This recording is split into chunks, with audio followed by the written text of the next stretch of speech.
ప్రపంచ వైద్య చరిత్రలోనే అద్భుతం నియోకేర్ హోమియోపతి. ఎలాంటి అనారోగ్య సమస్యలకైనా 100% ట్రీట్మెంట్ గ్యారంటీ. నమస్తే, నేను Keshav. Welcome to Suman TV. ఆంధ్రప్రదేశ్లో ఉచిత ఇసుక విధానం అమల్లోకి వచ్చింది. 2019, 2021లో గత ప్రభుత్వం తీసుకొచ్చినటువంటి అన్ని పాలసీలని రద్దు చేస్తూ కొత్తగా ఉచిత ఇసుక విధానాన్ని ఆంధ్రప్రదేశ్ సర్కార్ అమల్లోకి తీసుకొచ్చింది. అయితే ఈ ఉచిత ఇసుక ఎలా పొందాలి, ఎన్ని టన్నుల వరకు ఒక వ్యక్తికి తీసుకోవడానికి అవకాశం ఉంటుంది, అలానే అసలు ఉచిత ఇసుక అంటే అసలు ధరే లేకుండా ఉచితంగా తీసుకునే అవకాశం ఉంటుందా అంటే దీనికి రెండు రకాల అంశాలని ఒక మార్గదర్శకాలుగా ఆంధ్రప్రదేశ్ ప్రభుత్వం డిసైడ్ చేసింది. ఆయా ప్రాంతాల్లో ఇసుక అందుబాటులో ఉన్నటువంటి వనరుల్ని దృష్టిలో ఉంచుకోవడం ద్వారా దానికి రవాణా సంబంధించి ఇతర పన్నులు, అలానే వాటిని తరలించేటువంటి సమయంలో కావాల్సినటువంటి ట్రాన్స్పోర్ట్ ఛార్జెస్, వీటన్నిటినీ కలిపి జిల్లా కమిటీల ఆధ్వర్యంలో ఒక ధరను నిర్ణయిస్తారు. అంటే ఇది 300 రూపాయల నుంచి కొన్ని చోట్ల, అంటే ఒక ట్రాక్టర్ ధర 300 రూపాయల నుంచి కొన్ని చోట్ల దూరాన్ని బట్టి 1200, 1500, 1600 రూపాయలకు కూడా వెళుతున్నటువంటి పరిస్థితి ఉంది. అయితే గతంలో వైఎస్ఆర్సీపీ ప్రభుత్వం అమలు చేసిన విధానంతో పోల్చి చూస్తే ఇది కారు చౌకగా ఉన్నటువంటి సందర్భాలే అనేక జిల్లాల్లో కనిపిస్తున్నాయి. అలానే ఎలా పొందాలి ఈ ఉచిత ఇసుకకి సంబంధించి అనేటువంటి విషయంలో ప్రభుత్వం అధికారికంగా మైనింగ్ శాఖ వెబ్సైట్ని రిలీజ్ చేసింది. ఆ వెబ్సైట్లోనే ఇసుక నిల్వల్ని తెలుసుకునేటువంటి అవకాశాలను కూడా కల్పించింది. ఒకసారి దాన్ని మనం పరిశీలిద్దాం. ఇది ఆంధ్రప్రదేశ్ మైనింగ్ శాఖ రిలీజ్ చేసినటువంటి వెబ్సైట్లో ఇచ్చినటువంటి డేటా ఇది. ఎందుకంటే మొత్తం మైనింగ్ అండ్ జియాలజీకి సంబంధించినటువంటి విభాగమే వీటిలన్నింటినీ కూడా రన్ చేస్తుంది.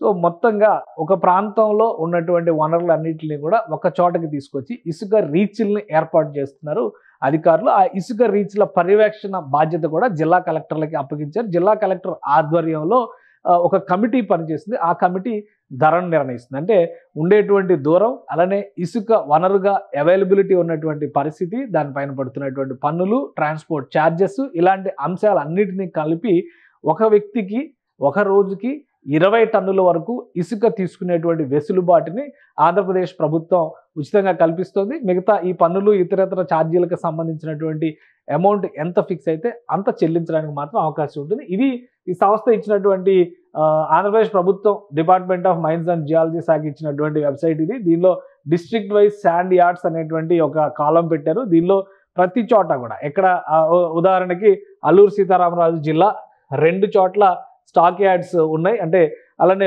బాపట్ల జిల్లా చూస్తే కనుక 6 చోట్ల స్టాక్ యార్డ్స్ ఉన్నాయి. చిత్తూరు జిల్లా 3 చోట్ల ఉన్నాయి. బిఆర్ అంబేద్కర్ కోనసీమ జిల్లాలో చూస్తే 7 చోట్ల ఉన్నాయి. ఈస్ట్ గోదావరి జిల్లాలో 11 చోట్ల ఉన్నాయి. ఏలూరు జిల్లాలో 3 చోట్ల ఉన్నాయి. గుంటూరు జిల్లాలో 5 చోట్ల ఉన్నాయి. అంటే అనకాపల్లిలో 2 చోట్ల, అనంతపురంలో 1 చోట. అంటే ఆ జిల్లాలో ఇసుక ఒక వనరుగా ఎంతవరకు అవైలబిలిటీ ఉంది, ముఖ్యంగా గదులకి సంబంధించి ఇసుక సేకరణ విషయంలో కూడా కొన్ని విధి విధానాలని మైనింగ్ శాఖ నిర్వచించింది. దాని ప్రకారమే ఇసుక సేకరణ జరపాల్సినటువంటి పరిస్థితి ఉంటుంది. సో ఈ అవైలబిలిటీని బట్టి మీకు దగ్గరలో ఉండేటువంటి ప్రాంతం, ఉదాహరణకి ఈస్ట్ గోదావరి జిల్లాలో 11 అంటే ఆ 11లో ఎక్కడెక్కడ ఎంతెంత ఉన్నాయి, దానికి సంబంధించినటువంటి ఛార్జీల జాబితాను కూడా ఇక్కడ రిలీజ్ చేసింది ఆంధ్రప్రదేశ్ ప్రభుత్వం. ఇది ఒకసారి చూద్దాం మనం. ఈస్ట్ గోదావరిలో ఒక ఫస్ట్ కొవ్వూరు మండలం చూస్తే కనుక దానికి సంబంధించి కుమారదేవం, ఇక్కడ చిడిపి ఆర్ కుమారదేవం స్టాక్ యార్డ్ నేమ్ అది పెట్టారు.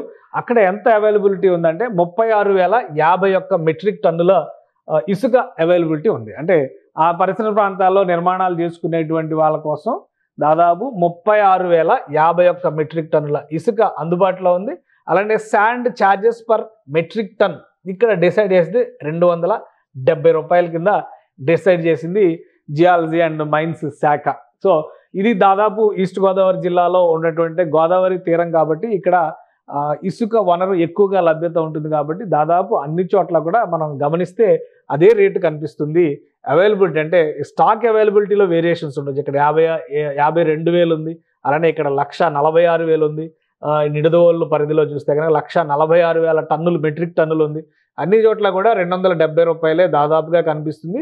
చివరికి వచ్చేసరికి ఈస్ట్ గోదావరిలో కొవ్వూరు వార్డ్ 1, వార్డ్ 2 ఈ ప్రాంతాల్లో మాత్రం ఈ విలేజెస్ దగ్గర చూస్తే కనుక 7,500 టన్నులు మెట్రిక్ టన్నులు మాత్రమే ఉంది. 420 రూపాయల వరకు ఛార్జ్ చేస్తున్నటువంటి పరిస్థితి ఉంది. ఇది ఈస్ట్ గోదావరి జిల్లా అంటే కొత్తగా ఏర్పడినటువంటి జిల్లాలకు సంబంధించి ఒక జాబితా కాబట్టి ఈస్ట్ గోదావరి జిల్లా పరిధిలో ఇలా ఉన్నాయి ధరలు. అలానే మిగతా జిల్లాలు కూడా మనం చూద్దాం. ఎందుకంటే గోదావరి జిల్లాల్లో ఇసుక అవైలబిలిటీ ఎక్కువగా ఉంటుంది కాబట్టి అనంతపురం లాంటి జిల్లాల్లో ఎలాంటి పరిస్థితుల్లో ఉంది, అనంతపురంలో ఒకే ఒక్క రీచ్ ఉంది.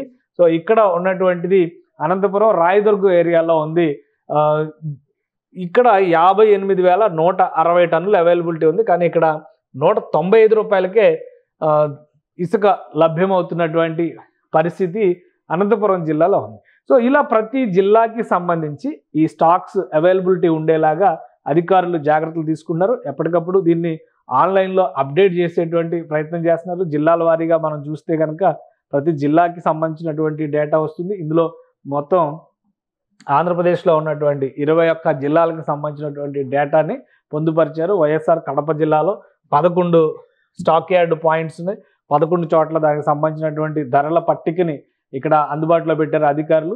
ఈ ధరల నిర్ణయం మాత్రం అక్కడ ఏర్పాటు చేసినటువంటి జిల్లా కలెక్టర్ ఆధ్వర్యంలో ఏర్పాటు చేసినటువంటి కమిటీల ద్వారానే నిర్ణయం చేస్తున్నారు. కాబట్టి సో గతంలో లాగా ఎవరి దగ్గర స్టాక్ ఎక్కువ ఉంటే వాళ్ళు అక్కడ ఎక్కువ రేటు పెట్టుకోవడానికి అవకాశం లేకుండా స్టాక్ను బ్లాక్ మార్కెట్ చేసి ఇబ్బంది పెట్టేటువంటి పరిస్థితులు రాకుండా ఉండేందుకు జాగ్రత్తలు తీసుకుంటుంది రాష్ట్ర ప్రభుత్వం. సో ఇది మిగతా జిల్లాల్లో కూడా దాదాపు అదే పరిస్థితి ఉంది. కర్నూలు, ఎన్టీఆర్, పల్నాడు అన్ని చోట్ల కూడా ఎన్టీఆర్ జిల్లా, ప్రకాశం జిల్లా, పొట్టి శ్రీరాములు నెల్లూరు జిల్లా, విశాఖపట్నం జిల్లా, సో అన్ని జిల్లాలకి సంబంధించినటువంటి స్టాక్ లిస్ట్ని ఇక్కడ రాష్ట్ర ప్రభుత్వం మెయింటైన్ చేస్తుంది. ఎక్కడ చూసినా కానీ మీరు రేట్ వైజ్గా చూస్తే కనుక 277 రూపాయలు మెట్రిక్ టన్నుకి ఇక్కడ ఛార్జెస్ కనిపిస్తుంది. ఇవన్నీ కూడా శ్రీ సత్యసాయి జిల్లాకి సంబంధించినటువంటి ఇసుక రీచ్లు. అలానే ప్రకాశం జిల్లాకి సంబంధించినటువంటి ఇసుక రీచ్లు ఒకసారి చూద్దాం. ఇక్కడ కూడా 247 రూపాయలు మాత్రమే కనిపిస్తుంది. ఎన్టీఆర్ జిల్లాకు సంబంధించినటువంటి ఇసుక రీచ్లు చూస్తే 290 రూపాయలు కనిపిస్తుంది. అంటే విజయవాడ పరిసర ప్రాంతాలకు సంబంధించినటువంటి ఇది మైలవరం ప్రాంతంలో చూస్తే 477 రూపాయలు కనిపిస్తుంది. ఇక్కడంతా కూడా ట్రాన్స్పోర్ట్ ఛార్జెస్, ఖర్చులు వీటిలన్నింటినీ దృష్టిలో పెట్టుకొని అక్కడ ఉన్నటువంటి కమిటీలు డిసైడ్ చేసినటువంటి ధరలు ఇవి. సో ఈ ధరల్ని యాజ్ ఇట్ ఈజ్గా ఫాలో అవ్వాల్సిందే అనేటువంటి మాట మైన్స్ అండ్ జియాలజీ శాఖ చెబుతుంది.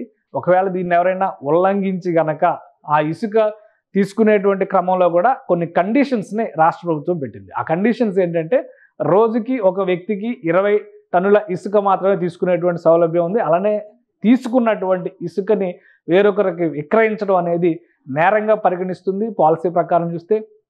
అంతకంటే అదనంగా సేకరించేటువంటి ప్రయత్నాలు చేస్తే కనుక ఖచ్చితంగా ఇబ్బంది పడాల్సినటువంటి పరిస్థితి ఉంటుంది. అలానే అక్రమంగా ఇసుక తరలిస్తున్నటువంటి వాహనాలు పట్టుబడితే వాహనాల సైజుని బట్టి, అంటే ట్రాక్టర్లు కావచ్చు, 10 చక్రాల లారీల వరకు ఆ వాహనాలు తరలించేటువంటి స్థాయిని బట్టి 10,000 నుంచి 50,000 రూపాయల వరకు మొదటిసారి పెనాల్టీలు వేసేటువంటి అవకాశం ఉంటుంది. అదే వెహికల్ కనుక మరొకసారి రెండవసారి కూడా ఇసుక తరలింపు చేస్తూ అక్రమ ఇసుక తరలింపు చేస్తూ పట్టుబడితే కనుక డబుల్ ఛార్జెస్, డబుల్ పెనాల్టీస్ వేసేటువంటి అవకాశం ఉంటుంది. అందుకనే ఆంధ్రప్రదేశ్లో నిర్మాణ రంగానికి ఊతం ఇచ్చేటువంటి క్రమంలో ప్రభుత్వం ఈ ఉచిత ఇసుక పాలసీని తీసుకొచ్చినట్టుగా చెప్తుంది. దీనికి సంబంధించి ఒక కాల్ సెంటర్ను కూడా ప్రభుత్వం ఏర్పాటు చేస్తుంది. సో ఈ నంబర్ల ద్వారా మీరు ఇసుకని బుకింగ్ చేసుకోవచ్చు. బుకింగ్ చేసుకుని ఇసుక రీచ్లకు వెళ్ళి కావాల్సినటువంటి ప్రదేశానికి ఇసుకను తీసుకెళ్లేందుకు ఒక వెసులుబాటు కల్పిస్తున్నారు. ఇందులో కనుక అవకతవకలకు పాల్పడితే నిర్దాక్షిణ్యంగా కఠిన చర్యలు ఉంటాయని ఏపీ సర్కార్ హెచ్చరిస్తోంది. సో ఈ ఉచిత ఇసుక పాలసీ వచ్చిన తర్వాత ఏపీలో నిర్మాణ రంగంలో కొంత ఊపు వస్తుందనేటువంటి ఆలోచన చేస్తున్నారు. ఈ పరిణామాలు ఎంతవరకు కలిసి వస్తాయో వేచి చూడాలి.